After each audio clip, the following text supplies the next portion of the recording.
নমস্কার। এই মুহূর্তে জবাব চাই বাংলাতে অত্যন্ত বড় বিতর্ক, যে বিতর্কটা আজ আমি শুরু করছি যোগী আদিত্যনাথের কথা দিয়ে। যোগী আদিত্যনাথ খুব সিম্পল একটা ফান্ডা বলেছেন।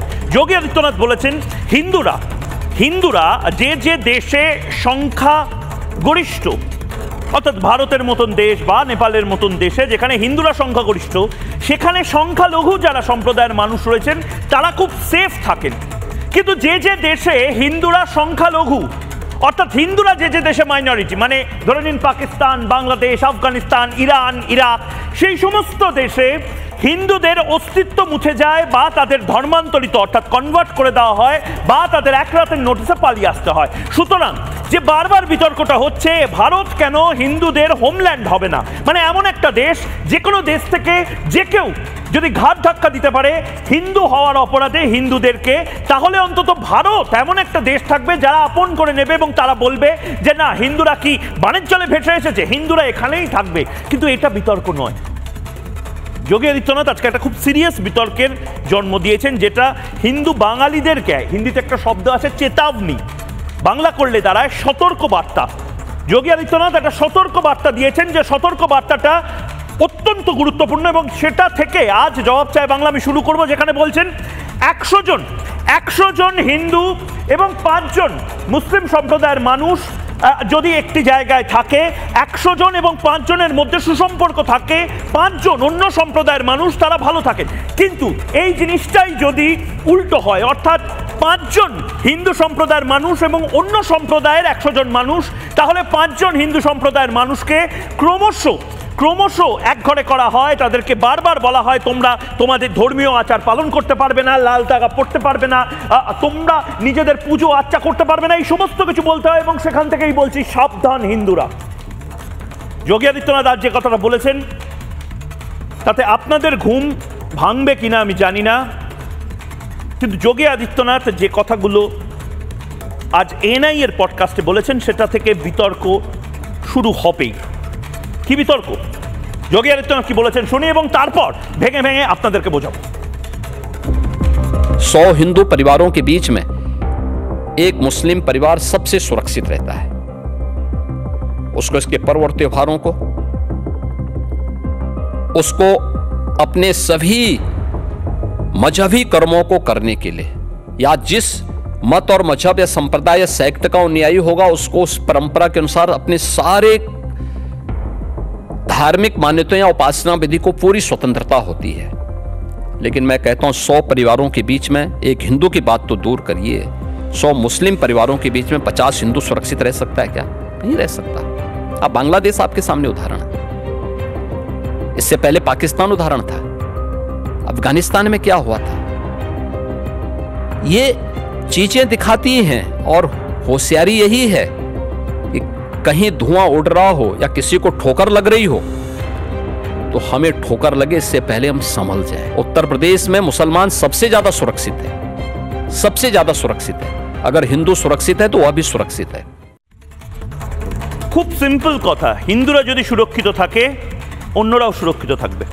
হিন্দু যদি বেঁচে থাকে, হিন্দুরা যদি অক্ষত থাকে, ভারতও অক্ষত থাকবে। কারণ ভারতবর্ষের প্রাণ হিন্দুত্বের ওপর নির্ভর করছে।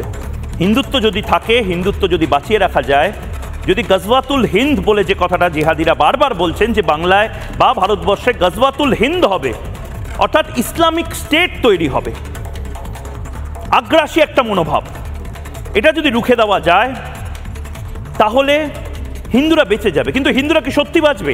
আমি পিসিআরকে বলবো বাংলাদেশে যা যা হচ্ছে সেগুলো আমরা দেখাবো, কিন্তু বাংলাদেশে চোখে আঙুল দিয়ে দেখিয়ে দিচ্ছেন যোগী আদিত্যনাথ। এবং খুব সুন্দর একটা কথা বললেন যোগী আদিত্যনাথ, বললেন যে দূরে কোথাও আগুন লাগলে বা ধোঁয়া দেখা গেলে আমরাও অন্য গ্রামের লোকেরা সতর্ক হই। আর বাংলাতে আমরা একটা কথাই বলি যে কেউ দেখে শেখে, কেউ ঠেকে শেখে। আমরা বাংলাদেশকে দেখে, বাঙালি হিন্দু যারা পশ্চিমবঙ্গে রয়েছি তারা দেখে শিখবো না, আমরা ঠেকে শিখবো কাশ্মীরি পণ্ডিতরা যেভাবে শিখেছিল, না আমরা ঠেকে শিখবো যেভাবে জম্মুর হিন্দুরা শিখেছিল, না আমরা ঠেকে শিখবো যেভাবে একটা সময় সম্ভালে অনেক হিন্দুরা ছিল, সম্ভালে হরিহর মন্দির ছিল, হরিহর মন্দির যেভাবে সম্ভালে ছিল, অযোধ্যাতে রাম মন্দির ছিল, সেগুলোকে গুড়িয়ে দিয়ে অন্য কিছু তৈরি করা হলো, অন্য ভাবাবেগকে চাপিয়ে দেওয়া হলো। পশ্চিমবঙ্গে কেন এই কথাগুলো আমরা বলছি? আমরা ঘরপোড়া গরু, আমরা সিঁদুরে মেঘ দেখছি। তার কারণ পশ্চিমবঙ্গে প্রতিদিন এই মুহূর্তে যখন আমি কথা বলছি আপনাদের সাথে, সেই মুহূর্তেও হয়তো কোনো হিন্দুকে কনভার্ট করে দেওয়া হচ্ছে সেরকম অভিযোগ উঠছে, নয়তো লাভ জিহাদের শিকার হচ্ছে কোনো হিন্দু বাঙালি মেয়ে, নয়তো যেটা মারাত্মক ভোট জিহাদের শিকার। ভোট জিহাদটা কি? অর্থাৎ বেছে বেছে হিন্দুদের নাম বাদ দিয়ে দেওয়া।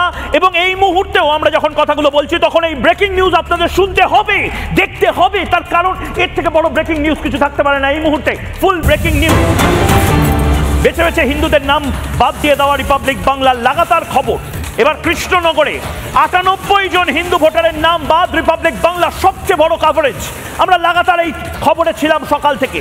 98 জন হিন্দু বাঙালি, 98 জনকে নোটিশ পাঠিয়েছে কৃষ্ণনগর 2 নম্বর ব্লকের ভিডিও। হিন্দু শূন্য করাই কি লক্ষ্য ইন্ডি জোটের? আজ তার জবাব বাংলার মানুষ চায়। হিন্দুদেরকে কেন বেছে বেছে টার্গেট করে ভোটার লিস্ট থেকে বাদ দেওয়া হচ্ছে? আজ ভোটার লিস্ট থেকে বাদ দেওয়া হচ্ছে হিন্দু, বিশেষ করে প্রান্তিক সম্প্রদায়ের একেবারে হিন্দু মানুষজনকে, হিন্দু ভোটারদেরকে বাদ দেওয়া হচ্ছে। হিন্দুদেরকে কনভার্ট করার অভিযোগ উঠছে, হিন্দু মেয়েদের বিরুদ্ধে লাভ জিহাদ করা হচ্ছে বলে অভিযোগ উঠছে। এই সমস্ত কিছু কেন হবে? হিন্দু শূন্য করার প্ল্যান হচ্ছে পশ্চিমবঙ্গকে। আমরা রুখে দেবো এই প্ল্যান। দিলীপ ঘোষ বিজেপি নেতা এই মুহূর্তে কি বলেছেন শুনবো। না, আমি এই আব্দুল শেখকে বলছি যে কত বাংলাদেশি ভোটার নিয়ে তুমি বসিয়েছো এখানে, রোহিঙ্গা অনুপ্রবেশকারী, সেগুলো চাপা দেওয়ার জন্য নাটকবাজি ধরা পড়ে যাচ্ছে। খুঁজে হিন্দুদের নাম দেওয়া হচ্ছে। আমি ওদেরকে কিছু বলবো না, এটা ওদের ব্যবসা, এটা হচ্ছে এজেন্ট, বাংলাদেশি এজেন্ট, এটাকে বাংলাদেশ করার জন্য দিদির হয়ে কাজ করছে। কৃষ্ণনগরে যারা জাগ্রত জনতা, তারা বিজেপিকে বারবার জেতান, তাদেরকে বলবো সতর্ক থাকুন। আপনার দেশ, আপনার জমি বাড়ি, আপনার মা বোনের সম্মান সব লুট করে নেবে। বাংলাদেশে যে ঘটনা ঘটছে, মন্দির ভাঙা হচ্ছে, মূর্তি ভাঙা হচ্ছে, এপার বাংলায় মন্দির আর মূর্তি ভাঙা হচ্ছে, এইদিকে নিয়ে যাওয়া হচ্ছে। আর হিন্দুদেরকে দোষী সাব্যস্ত করে বাড়ি ঢুকিয়ে দেওয়ার চেষ্টা চলছে। জনতাকে জাগ্রত হতে, বাকি ভারতীয় জনতা পার্টি হিসাব বুঝে নেবে। আব্দুল রহিম বক্সি, কংগ্রেস নেতা আব্দুল রহিম বক্সি, তারও নিশ্চয়ই বক্তব্য থাকবে। আব্দুল সাহেব কি বলছেন একবার শুনবো। দিলীপ ঘোষ যে কথাগুলো বলেছেন, আব্দুল সাহেবের ভার্সনটাও আমাদের শোনা উচিত, শুনি। 6/1/2025 নতুন ভোটার লিস্ট ফাইনাল রূপ পায় এবং প্রকাশ পায়।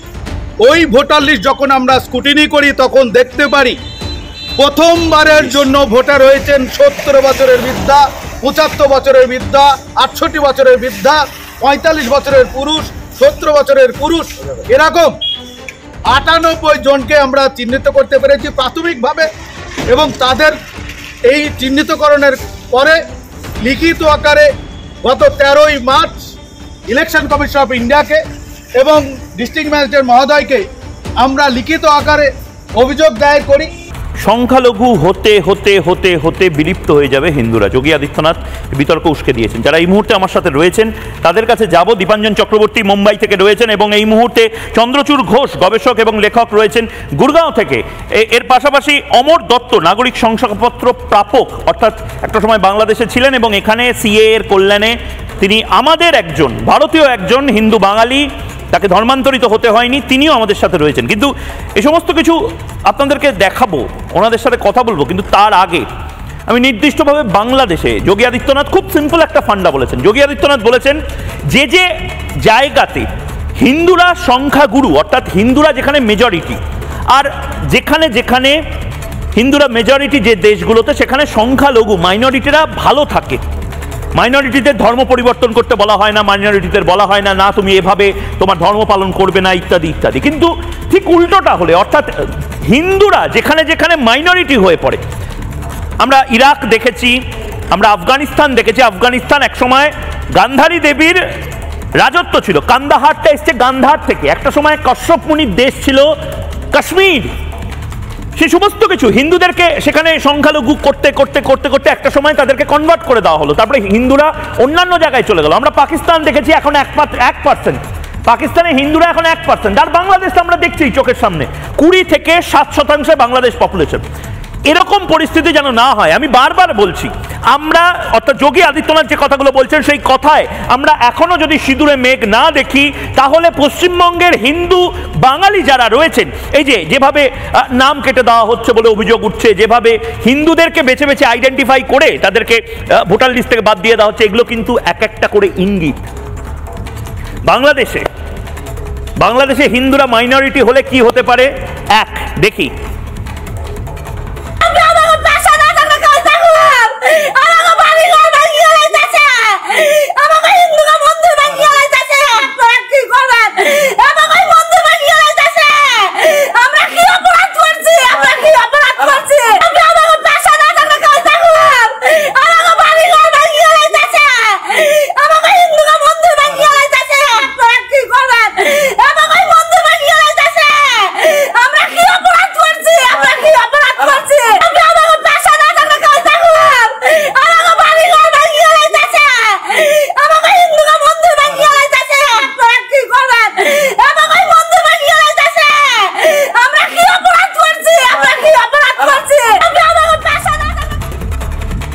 আমি বাংলাদেশে হিন্দুরা বা যে কোনো দেশে হিন্দুরা মাইনরিটি হলে কি হতে পারে চোখে আঙুল দিয়ে দেখাচ্ছি।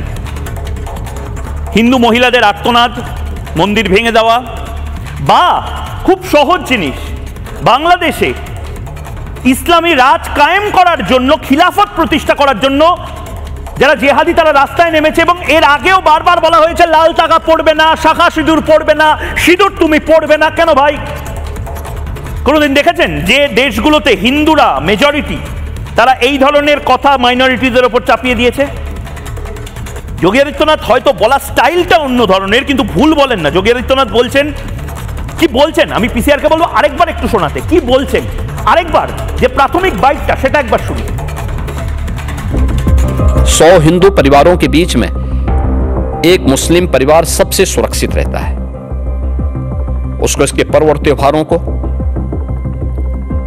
उसको अपने सभी मजहबी कर्मों को करने के लिए, या जिस मत और मजहब या संप्रदाय या सेक्ट का अनुयायी होगा, उसको उस परंपरा के अनुसार अपने सारे धार्मिक मान्यताओं या उपासना विधि को पूरी स्वतंत्रता होती है। लेकिन मैं कहता हूं 100 परिवारों के बीच में एक हिंदू की बात तो दूर करिए, 100 मुस्लिम परिवारों के बीच में 50 हिंदू सुरक्षित रह सकता है क्या? नहीं रह सकता। अब बांग्लादेश आपके सामने उदाहरण है, इससे पहले पाकिस्तान उदाहरण था, अफगानिस्तान में क्या हुआ था। ये चीजें दिखाती हैं, और होशियारी यही है कि कहीं धुआं उड़ रहा हो या किसी को ठोकर लग रही हो, तो हमें ठोकर लगे इससे पहले हम संभल जाएं। उत्तर प्रदेश में मुसलमान सबसे ज्यादा सुरक्षित है, सबसे ज्यादा सुरक्षित है। अगर हिंदू सुरक्षित है तो वह भी सुरक्षित है। যোগী আদিত্যনাথ এই কথাগুলো বলছেন, এবং তার পাশাপাশি খুব ভয়ের জিনিস যেটা, তা হলো বাংলাদেশে তো এরকম ঘটনা ঘটেছে। বাংলাদেশে যা হচ্ছে সেটার আঁচ বাংলায় পড়বে কি পড়বে না, এই হাইপোথেটিক্যাল জায়গায় আমি যাব না, কিন্তু বাংলাদেশে এই আগুনটা দেখতে পেয়ে যোগী আদিত্যনাথ বলছেন, দূরে ধোঁয়াটা দেখতে পাচ্ছি, সেই ধোঁয়া দেখেও আমরা দেখে শিখবো না, থেকেও শিখবো না। এটা হিন্দু বাঙালিরা এভাবেই casually secular secular secular secular secular secular secular secular জপনাম করতে করতে চালাতে পারবে তো? জেলায় জেলায় হিন্দুরা সংখ্যালঘু হয়ে গেলে হিন্দুরা বাঁচবে তো? আজ তার জবাব বাংলার মানুষ চায়। দেখুন, বাংলাদেশের লাল তাগা পড়লেও বলে দেওয়া হচ্ছে এদের ভারত ভাগা, হাতে যাদের লাল তাগা এদের ভারত ভাগা। হিন্দু মেয়েরা প্রতিবাদে গর্জে উঠেছে। কাল পশ্চিমবঙ্গে হিন্দুদেরও এভাবে প্রতিবাদে গর্জে উঠতে হবে না তো? যেভাবে হিন্দুদের নাম বাতিল করে দেওয়ার চেষ্টা হচ্ছে, একটা ভোট জেহাদ করা হচ্ছে বলে বিজেপির নেতারা বলছেন। শুনি। যে হাতে যাদের লাল তাগা তাড়াতাড়ি তাদের ভারত পাঠা, শুনেছেন? এই নিউজটা কি কভার করেছেন? এইটা এর মানে কি? হাতে লাল তাগা কাদের থাকে? অবশ্যই সনাতনীরা হাতে লাল তাগা পরে। আপনারা আপনাদের মুখ দিয়ে স্লোগান এসেছে, মানে আপনি বলতে মিডিয়া না, মানে যারা স্লোগান দিয়েছেন সুন্দরভাবে এই শাহবাগে মিছিল দিয়েছে, হাতে যাদের লাল তাগা তাড়াতাড়ি তাদের ভারত পাঠা। ভাই, আমরা ভারত থেকে এসেছি, আমরা ভারত থেকে এসেছি, আমাদের কেন ভারত পাঠাতে হবে? আমাদের কি এই দেশে জন্ম হয়নি? নানা ধরনের কন্টেন্ট দেখার জন্য লাইক করুন, শেয়ার করুন আমাদের ফেসবুক পেজ, সাবস্ক্রাইব করুন আমাদের ইউটিউব চ্যানেল। পাশাপাশি অন্যান্য ব্রেকিং নিউজের জন্য অবশ্যই চোখ রাখুন রিপাবলিক বাংলায়।